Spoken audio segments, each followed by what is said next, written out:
आप देख रहे हैं SKK न्यूज।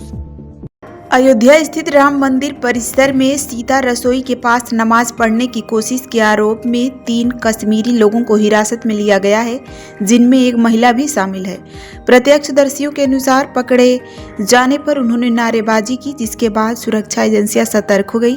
पुलिस के अनुसार तीनों अयोध्या में कंबल और शॉल बेचने के उद्देश्य से समूह में आए हुए थे।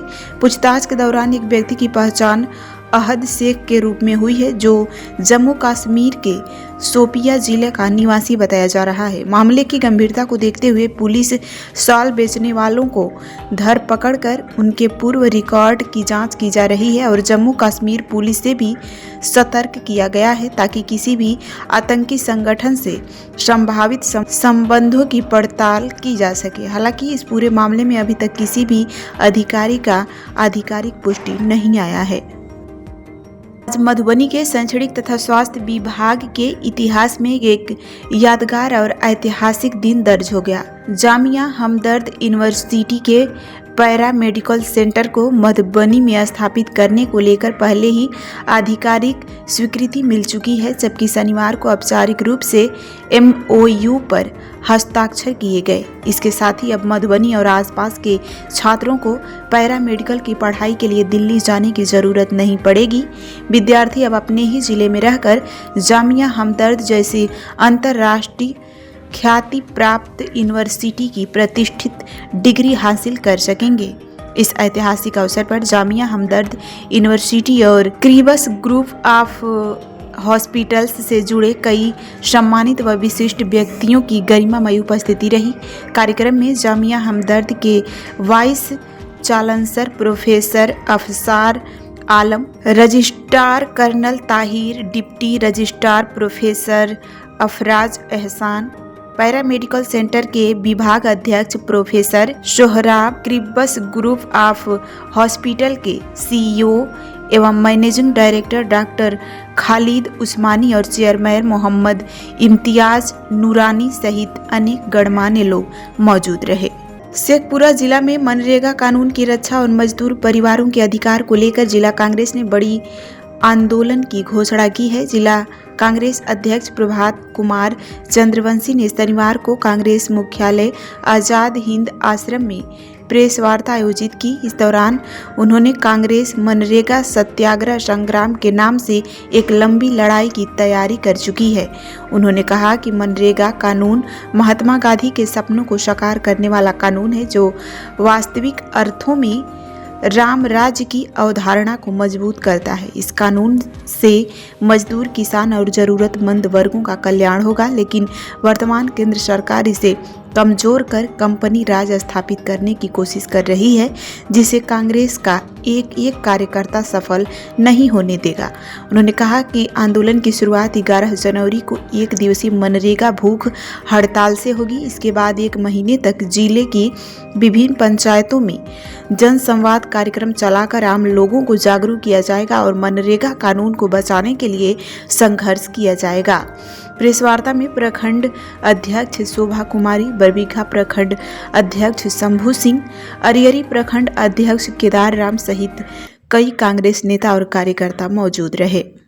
वैसे वर्ग जो खाने के लिए, रहने के लिए और अच्छे कपड़े पहनने के लिए तरसते हैं, उनके हितों के लिए कांग्रेस पार्टी ने जो कानून लाया, मनरेगा का कानून, उस कानून को ये रद्द किया जा रहा है और ये बताकर कि हम ये मनरेगा का कानून जो कि 100 दिन का काम दिया जाता था, और अब वो केंद्र का सरकार ये तय करेगा कि हम किसको काम देंगे और किसको नहीं देंगे। जबकि पहले का जो मनरेगा था वो कानून में ये अंकित था कि पंचायत स्तरीय और वार्ड स्तरीय जो मजदूर हैं वहीं पे मजदूरी करेंगे, वहीं के खेत में मजदूरी करेंगे और उनको जो मजदूरी है वो दिया जाएगा 400 रुपया।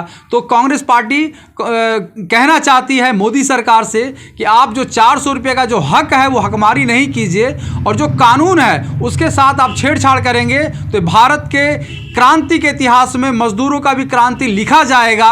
और किसान के बाद ये जब मजदूर के साथ अब छेड़छाड़ कर रहे हैं तो हम निश्चित तौर पे कहना चाहते हैं कि आपको दिख नहीं रहा है, लेकिन एक ऐसा दबाव समूह बन के उभरेगा जो कि मोदी का जो सल्तनत है, जो कंपनी सरकार बनाने पे जो मदाया है, उसको ख़त्म कर देगी। तो ये लड़ाई हम कल भूख हड़ताल से शुरू करेंगे। पंचायत स्तर पे जाके हम जनसभा करेंगे और 30 तारीख को हमारा फिर से एक भूख हड़ताल होगा और जिलाधिकारी के माध्यम से हमारा जो विचार है वो केंद्र सरकार तक जाएगी, गृह मंत्री तक जाएगी और पीएमओ तक हम भेजने का काम करेंगे। और ये पूरे व्यापक स्तर से लड़ा जा रहा है, लेकिन शेखपुरा ज़िला, ये मेरी अंतरात्मा कहती है कि बहुत ही मजबूती से और सैद्धांतिक तरीके से हम लड़ के और हम जीत हासिल करेंगे। और सबसे बड़ी बात यह है कि पूरे बिहार में सबसे ज़्यादा अगर मजदूर है तो वो शेखपुरा में है। शेखपुरा के जो मजदूर हैं वो पलायन होते हैं, और अगर ये मनरेगा जैसे चीज़ों को अगर ख़त्म कर दिया जाएगा तब यहाँ के मजदूर मर जाएंगे।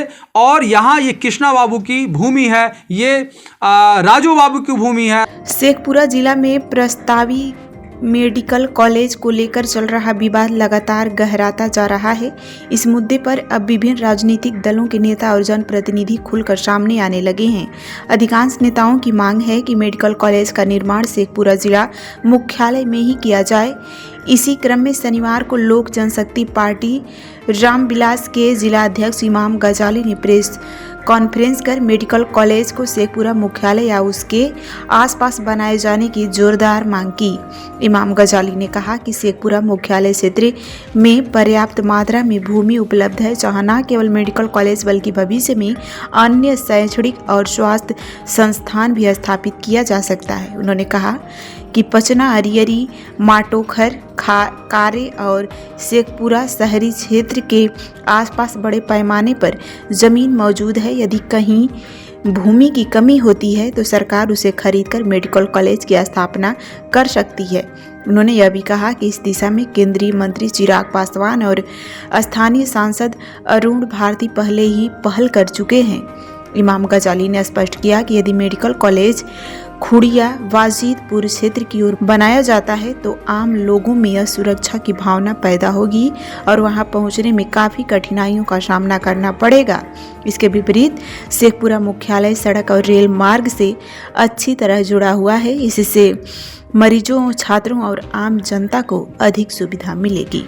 इस कॉन्फ्रेंस रखने का तात्पर्य है कि जो मेडिकल कॉलेज की स्वीकृति पहले हर जिला में बनने को था, शेखपुरा में हो चुका था इससे पहले, और हमारे सम्मानित सांसद अरुण भारती जी ने इस पर प्रमुखता से जोर दिया था और उन्होंने लेटर भी लिखा था और मैंने भी लेटर लिखा था। शायद मैंने कल फेस ऊपर अपने पोस्ट किया भी है।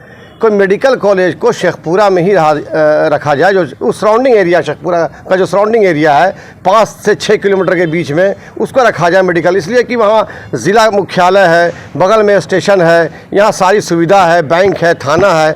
तो मेडिकल कॉलेज या तो मैंने पहले भी कहा था, मैंने इससे पहले आरिफ हसन साहब DM थे, मैंने उनको भी कहा था और उन्होंने इस पर एग्री भी किया। आरिफ हसन साहब ने उस पर एश्योर कहा था कि हमने ज़मीन देख लिया है शेखपुरा में। मैं आप बता दूँ आपके चैनल के माध्यम से, और जब यहाँ पर हमारे DM साहब आए हुए हैं, वो शायद उनसे एक रिक्वेस्ट है, गुजारिश है कि जिस तरह से आप शेखपुरा में ही इसको रखा जाए, जिस तरह से आप ज़मीन देख रहे हैं, शेखपुरा में पर्याप्त मात्रा में ज़मीन है। इतनी ज़मीन है शायद कि हमको कहीं बाहर जाने की ज़रूरत नहीं पड़े। आप देखिए अरियरी ब्लॉक, जहाँ पे जर्जर वहाँ ब्लॉक वहाँ शिफ्ट हो चुका है, तो अरियरी ब्लॉक के अंदर कम से कम 25 से 30 एकड़ ज़मीन है।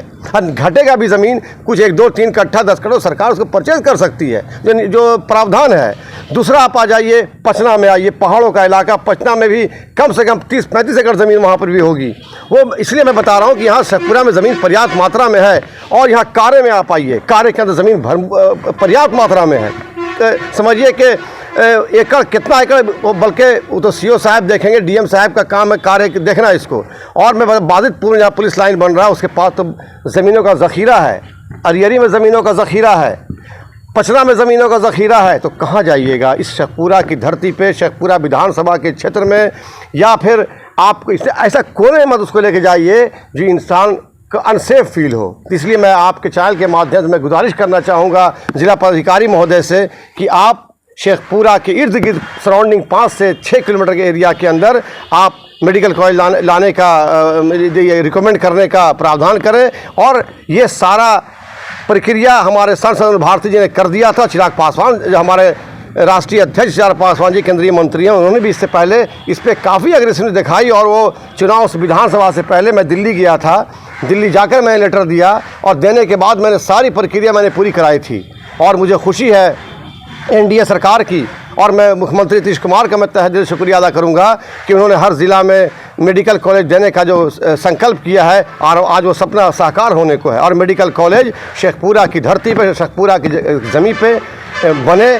हरदोई जनपद के भरखनी ब्लॉक सभागार में सवाईजपुर विधायक माधवेंद्र प्रताप सिंह रानू ने एसआईआर को लेकर एक अहम बैठक की। इस बैठक में सवाईजपुर विधानसभा क्षेत्र के अंतर्गत आने वाले ग्राम प्रधानों के साथ विस्तृत चर्चा की गई। विधायक ने बताया कि एसआईआर प्रक्रिया के दौरान विधानसभा क्षेत्र में लगभग 31,000 वोट निरस्त किए गए हैं। वे वोट डुप्लीकेट, डबल एंट्री और मृतक दर्शाए जाने के कारण निरस्त हुए हैं। इस स्थिति को गंभीरता से लेते हुए विधायक ने उपस्थित प्रधानों को आवश्यक दिशा निर्देश दिए। उन्होंने प्रधानों से कहा कि अपने अपने गांव में जाकर एसआईआर प्रक्रिया के तहत पात्र लोगों के वोट दोबारा बनवाएं और सही कराने का कार्य सुनिश्चित करें। विधायक ने स्पष्ट शब्दों में कहा कि सवाईजपुर विधानसभा क्षेत्र का कोई भी पात्र मतदाता एसआईआर प्रक्रिया से वंचित नहीं रहना चाहिए। बैठक के दौरान एसआईआर प्रक्रिया को प्रभावी ढंग से लागू करने और अधिक से अधिक मतदाताओं को जोड़ने पर जोर दिया गया। इस मौके पर बड़ी संख्या में ग्राम प्रधान और स्थानीय जनप्रतिनिधि मौजूद रहे। एसआईआर को लेकर क्या निर्देश दिए गए, क्या कहना चाहेंगे? जी, जैसा कि आप देख रहे हैं एसआईआर में हमारी विधानसभा में 31,000 वोट अनमैप्ड रह गया है और बहुत सारे वोट शिफ्टेड दिखा दिए गए या डबल दिखा दिए गए, मृतक दिखा दिए गए। तो उसी संबंध में हमने अपने विधानसभा के भरखनी ब्लॉक के प्रधानों को आज यहाँ बुलाया था। प्रधानगणों को बताया कि आप कैसे इसको तैयारी करें और कोई भी वोट हमारा बचा हुआ रहना चाहिए। सबके आप जो आईडी वगैरह हैं दिला करके जो अनमैप्ड हमारे वोटर हैं उनको आप आपत्ति दाखिल करा के बहाल कराइए। उसके अलावा नए वोट बनने हैं उनको वोट बनवाइए। साथ ही साथ जो हमारे विकसित भारत जी राम जी नई योजना भारत सरकार से लॉन्च की गई उसकी भी जानकारी दी। उसके संबंध में हम लोग प्रधानों की कार्यशाला करेंगे और गांव-गांव जाकर के लोगों को बताएंगे क्या कितनी अच्छी योजना है और इससे हमारे गांव का कितना बड़ा विकास होने वाला। इसके संबंध में आज बैठक में जानकारियाँ दी गई। उत्तर प्रदेश के हरदोई जनपद के PRPVB कंप्यूटर ऑपरेटर एवं उत्तर प्रदेश पुलिस SI-ASI भर्ती से जुड़े अभ्यर्थियों ने सवाईजपुर भाजपा विधायक मानवेंद्र प्रताप सिंह रानू को ज्ञापन सौंपा। लाभार्थियों ने ज्ञापन के माध्यम से भर्ती प्रक्रिया में आयु सीमा में 3 वर्ष की छूट दिए जाने की मांग की। अभ्यर्थियों का कहना है कि विभिन्न कारणों से वे आयु सीमा से छूट न मिलने के कारण भर्ती प्रक्रिया से वंचित हो सकते हैं, इसलिए सरकार से राहत की अपेक्षा है। ज्ञापन सौंपने के दौरान विधायक मानवेंद्र प्रताप सिंह रानू ने अभ्यर्थियों को आश्वासन दिया कि वे इस समस्या को लेकर माननीय मुख्यमंत्री योगी आदित्यनाथ से निवेदन करेंगे और PRPVB कंप्यूटर ऑपरेटर एवं उत्तर प्रदेश पुलिस SI-ASI भर्ती में 3 वर्ष की आयु छूट दिलाने का पूरा प्रयास करेंगे। विधायक जी को एक ज्ञापन दिया गया, किस मामले को लेकर ज्ञापन दिया गया, क्या कहा उन्होंने? हमारी आज मुलाकात विधायक जी से हुई है सवाईजपुर से। उन्होंने बोला है कि हमारी मांग ये है कि जिस तरीके से पुलिस कांस्टेबल में और सारी दरोगा भर्ती में 3 साल की आयु छूट दी गई है, उसी प्रकार हमारे कंप्यूटर ऑपरेटर और SI-ASI में भी 3 साल की एज रिलैक्सेशन दी जाए। तो हमको आयु छूट से उसकी क्या ज्ञापन दिया गया, किस मामले को लेकर ज्ञापन दिया गया, क्या उनकी तरफ से आश्वासन दिया गया? हम लोग ने आज सवाईजपुर विधानसभा क्षेत्र के विधायक जी को ज्ञापन दिया इस संबंध में कि जिस प्रकार पुलिस भर्ती कंप्यूटर उसमें कांस्टेबल में और दरोगा भर्ती में 3 साल का एज रिलैक्सेशन दिया गया है, उसी प्रकार हम चाहते हैं कि हमारी जो कंप्यूटर ऑपरेटर पुलिस एवं ASI की भर्ती है उसमें भी 3 साल का एज रिलैक्सेशन दिया जाए ताकि हम बच्चों के साथ न्याय हो सके। क्या आश्वासन दिया गया विधायक जी द्वारा यह आश्वासन दिया गया कि हम आपकी बात माननीय मुख्यमंत्री जी तक पहुंचाएंगे और आपको पूर्ण न्याय मिलेगा। विधायक जी को ज्ञापन दिया गया, किस मामले को लेकर ज्ञापन दिया गया, क्या उनकी तरफ से आश्वासन दिया गया आपको? आज हम सभी ने विधायक जी से यूपी कंप्यूटर ऑपरेटर और यूपी ASI-SI लिपिक भर्ती के लिए ज्ञापन दिया है। जिस तरह यूपी कांस्टेबल और यूपी पुलिस एसआई भर्ती में 3 साल की छूट दी गई है, उसी प्रकार हम चाहते हैं कि हमको भी 3 साल का आयु सीमा में छूट दी जाए। विधायक जी से हमने ज्ञापन दे दिया है। विधायक जी ने आश्वासन दिया है कि आपकी बात हम आगे मुख्यमंत्री जी तक पहुंचाएंगे और जब अवश्य ही मुख्यमंत्री जी इस पर विचार विमर्श करेंगे। हरदोई में कोटेदार की दबंगई का मामला सामने आया है। शहर के कन्हाई पुरवा इलाके में राशन लेने गए एक लाभार्थी परिवार के साथ मारपीट किए जाने का आरोप लगाया गया है। बताया जा रहा है कि मां बेटा राशन लेने के लिए कोटे की दुकान पर पहुंचे थे, जहां कोटेदार द्वारा राशन के साथ हल्दी, मिर्च और अन्य सामग्री खरीदने का दबाव बनाया गया। लाभार्थी द्वारा अतिरिक्त सामान खरीदने से मना करने पर आरोप है कि दबंग कोटेदार रमेश चंद्र गुप्ता और उनके गुर्गों ने मां बेटे के साथ जमकर मारपीट की। घटना के बाद पीड़ित परिवार में दहशत का माहौल है। पीड़ित ने मामले की शिकायत जिलाधिकारी और पुलिस अधीक्षक से करते हुए न्याय की गुहार लगाई है और दोषियों के खिलाफ सख्त कार्रवाई की मांग की है। मामला सामने के आने के बाद प्रशासन और पुलिस की भूमिका पर भी सवाल उठने लगे हैं। मैं नबी अहमद सूफ़ी खान का एसोसिएट डिस्ट्रिक्ट प्रेसिडेंट हरदोई, मोहल्ला कन्हईपुरवा निवासी। हमारी पत्नी व छोटा बेटा शहनवाज राशन लेने कोटे पर रमेश चंद्र गुप्ता जी के यहाँ गए थे। वहाँ पर गुप्ता जी एक तो यूनिट के हिसाब से राशन कम दे रहे थे, दूसरी बात अलग से अगरबत्ती मच्छर वाली और मसाला दे रहे थे जिसका पैसा मांग रहे थे। इनके पास पैसा ना होने के कारण इन्होंने कहा कि मेरे पास पैसा नहीं, मैं ये अगरबत्ती और मसाला नहीं लेंगे। उस पर उन्होंने गाली गलौज करते हुए मेरी पत्नी को गाली गलौज किया तो बेटे ने विरोध किया। विरोध करने पर रमेश चंद्र गुप्ता व उनके बेटे व अन्य कर्मचारी बेरहमी से मारने लगे, जिसकी सूचना मैंने कोतवाली शहर में अवगत कराई। अभी तक कोई कार्रवाई नहीं हुई है। उच्च अधिकारियों से मेरा अनुरोध है, विनम्र निवेदन है कि तत्काल कार्रवाई करने की कृपा करें। आप सभी जिले के आला अफसर की अति महान कृपा होगी। माननीय मुख्यमंत्री महोदय उत्तर प्रदेश लखनऊ से मेरी निवेदन है कि माननीय जी आप बहुत ही सख्त मिजाज में फेमस हैं, इसलिए इस गरीब की भी आवाज़ को सुनते हुए तत्काल कार्रवाई करें। और रमेश चंद्र गुप्ता कोटेदार दमंग और शातिर टाइप के व्यक्ति हैं जिन्होंने हमारी पत्नी और बेटे को बेरहमी से मारा पीटा है। अभी तक उनके दबाव में पुलिस भी कार्रवाई पे नहीं पहुंच रही है।